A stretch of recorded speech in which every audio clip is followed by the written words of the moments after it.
you want to know? Let's see. What do I want to know? I want to know how to escape a couple of the most common things that people go for when they're wrestling. I think that's probably a good start. Actually, speaking of where to start, I don't really know like ways to engage. I'm kind of usually like just counting my reflexes and going with, all right, I'm gonna go for something, but I don't know what's really could happen or what's gonna happen. I'm just kind of like betting. So those are two things I can say.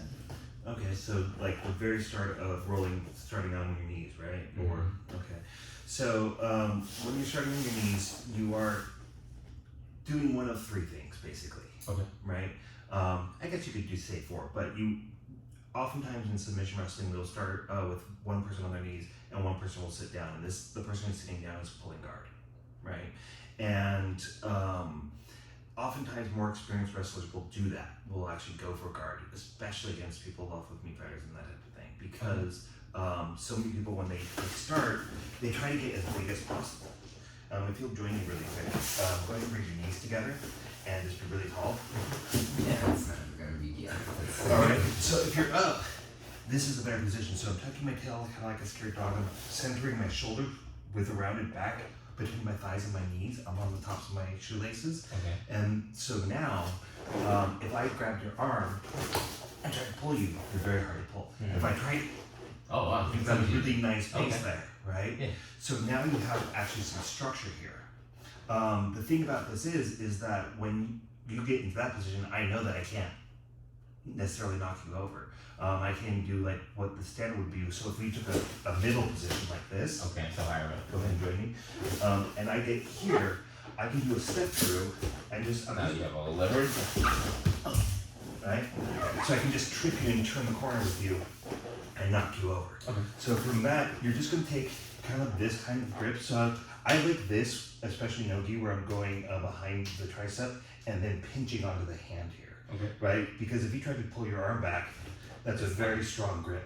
A lot of people like go for the hands. This is the weakest grip. So this is kind of the strongest, right? Because I'm closest to the joint. There's less wiggle here. Okay. This has moderate wiggle. I take that wiggle away. Yeah.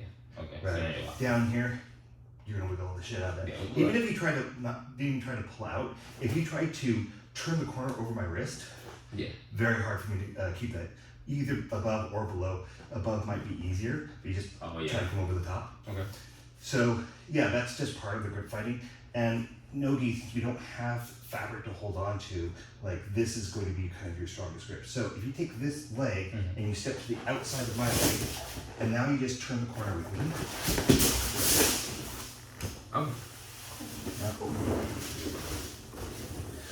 But if you see somebody, hunker down, that's gone.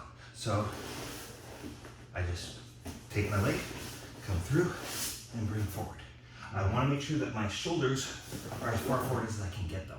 So it's not really easy to take back. And if you were to try to run around to my side right now, I'm always going to be faster than you. Right? Because I'm in the center of the wheel, you're the outside of the wheel. You have a much longer distance to cover. And now you've got like this leg up, and if I wanted to, I've got this kind of mock scissor sweep, hook sweep going on there that I can get, which is really, really common because you have to have a knee up in order to move. Yeah. You got like. Yeah.